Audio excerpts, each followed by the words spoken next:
దేవుడు ఉన్నాడు రా అంటాడు. అప్పటిదాకా దేవుడు లేడని చెప్పిన, దేవుడి గురించి నమ్మకం లేదు. కానీ మన అనుకున్న శత్రువుకి దెబ్బ తగిలితే నువ్వు ఉన్నావు స్వామీజీ, వస్తా ఇస్తా వస్తా తీసుకో పండుగ చేసుకో అంటే నీ మీదే పడేస్తాడు, నవ్వుకుంటున్నాం అనమాట. సో రివెంజ్ అనేది లోపల గతంలో మనకు జరిగిన అవమానాలన్నీ, బాధలు, అపజయాలు అన్నీ ఉన్నాయి, భయాలు అన్నీ ఇక్కడ ఉన్నాయి.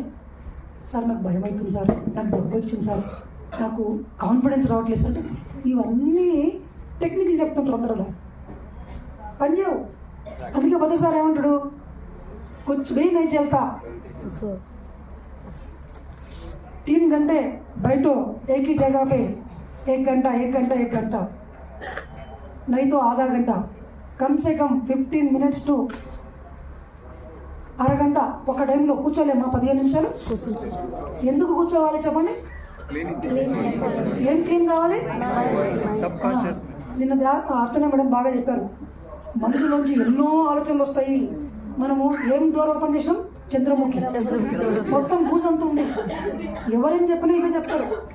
ఇప్పుడు ఆ స్వామీజీ వచ్చి చెప్పినా, ఇప్పుడు నేను వచ్చి చెప్పినా, రేపు ఇంకోటి చెప్పినా ఎందుకు చెప్తారంటే దీన్నే మనం వినాల్సింది ఉంది, చేయాల్సింది అదొకటే. ఫస్ట్ ఇది క్లీన్ అయినాకనే అద్భుతమైన జ్ఞానం అంతా మన లోపలికి వంటబడుతుంది. సో మరి క్లెన్జింగ్ చేయాలన్నా ఒక రోజు ఎన్ని గంటలు చేయాలి? కనీసం సార్ నాకు ఆధ్యాత్మికంగా చాలా ఎత్తుకు ఎదగాలనుకుంటున్నా, బుద్ధిలాగా కావాలనుకుంటున్నా, అయితే 6 గంటలు చేయి, 8 గంటలు చేయి. ఇంకా మాటలని బంద్ చేయి. సార్ నేను ప్రపంచం అంతా అన్ని ఆధ్యాత్మిక జ్ఞానాలన్నిటినీ నేను అర్థం చేసుకోవాలా, 6 గంటలు ధ్యానం చేయండి. సూక్ష్మ శరీరం అర్థమవుతుంది, థర్డ్ ఐ అర్థమవుతుంది, మేనిఫెస్టేషన్ అర్థమవుతుంది, కర్మ సిద్ధాంతం అర్థమవుతుంది, మీ శక్తిని ఎట్లా పెంచుకోవాలో అర్థమవుతుంది, ఎక్కడికి కావాలంటే అక్కడికి పోగల శక్తి ఉంది. ఎంత ధ్యానం పెంచితే అంత ఫలితము, ఎంత సాధన చేస్తే అంత. నేను 10 నిమిషాలు చేస్తా సార్, నాకు జబ్బు పోవాలి, పోదు. నేను అరగంట చేస్తాను, కొంచెమే మైండ్ కామ్ అవుతుంది. సార్ గంట చేసినా వెరీ గుడ్, బాగుంది, బట్ మళ్ళీ ఇంకొక అరగంట చేయి, ఇంకొక 15 నిమిషాలు చేయి.